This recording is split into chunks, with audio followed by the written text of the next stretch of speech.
Let us take this problem now. A sluice gate discharges water into a horizontal rectangular channel with a velocity of 8 meters per second and the depth of flow is 0.5 meters. The width of the channel is 6 meters. Determine whether a hydraulic jump will occur.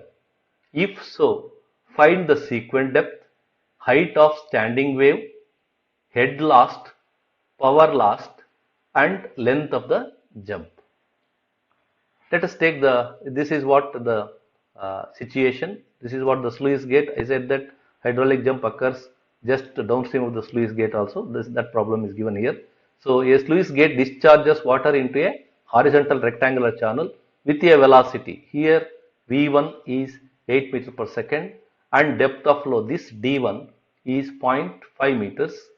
The width of the channel is 6 meters. B is equal to 6 meters. Check hydraulic jump occurs. It is asked whether hydraulic jump occur.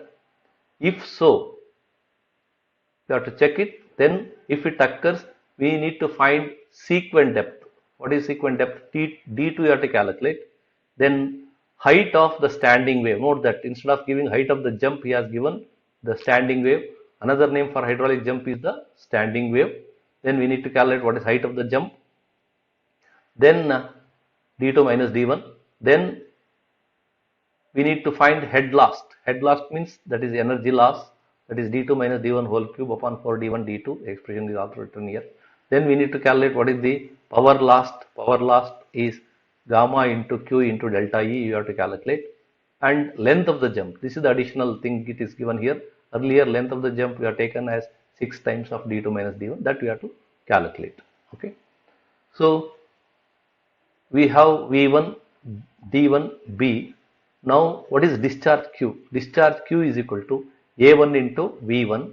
So B into D1 is the A1 into V1. It is 6. B is 6 into D1 is 0.5 into velocity V1 is 8. This is 24 meter cube per second. Now calculate the Froude's number before the jump. That is V1 by square root of G into D1. V1 is 8 meter per second, that is given here. Square root of 9.81 into D1 is 0.5, that is given here again. This is equal to 3.6122. This is greater than 1. So F1 is equal to 3.6122 greater than 1. Supercritical flow. Hydraulic jump may occur. So just to declare that hydraulic jump occurs, we have to see F2 should be less than 1. I can write here just hydraulic jump may occur. So let us calculate what is the sequent depth or depth after the jump. D2 is equal to D1 by 2 into minus 1 plus square root of 1 plus 8F1 square. Here D2 is equal to D1 is 0.5 divided by 2 into minus 1 plus square root of 1 plus 8 into F1 we have calculated 3.6122. 3.6122 whole square. So D2 I can work out here as 2.3164 meter. This is the sequent depth.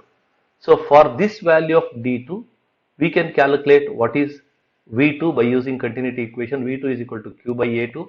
So Q is calculated here 24. 24 divided by B into D2 is the A2. Then 24 divided by B is 6 into D2 is 2.3164. It is equal to 1.726 meter per second. I got V2 now. Once V2 is known, I can calculate what is F2. F2 is equal to V2 by square root of G into D2. So V2 1.726 is taken here. Then square root of 9.81 into D2. D2 what it is calculated is taken here. Then I worked it out. It is 0.3620. This is less than 1. That means F2 is equal to 0.3620 less than 1. The state of flow is subcritical. Since the flow changes from supercritical state to subcritical, hydraulic jump occurs. Now I declared because F2 is less than 1 and F1 was greater than 1. So now we have to calculate what is height of standing wave or height of hydraulic jump. Sequent depth is already calculated. This is what the sequent depth.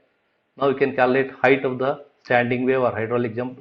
Hj is equal to D2 minus D1. Substituting the values, I can get 1.816 meters.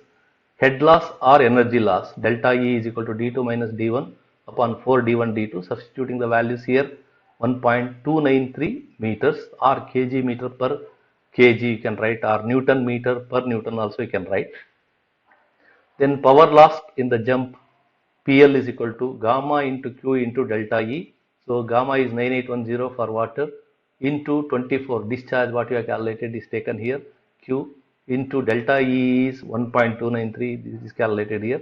Now I can calculate what is power loss is equal to 304.42 into 10 to the power of 3 watts or Newton meter per second. And we need to calculate what is length of the jump. Length of the jump is calculated here. See that move here. Length of the jump is equal to 6 times d2 minus d1.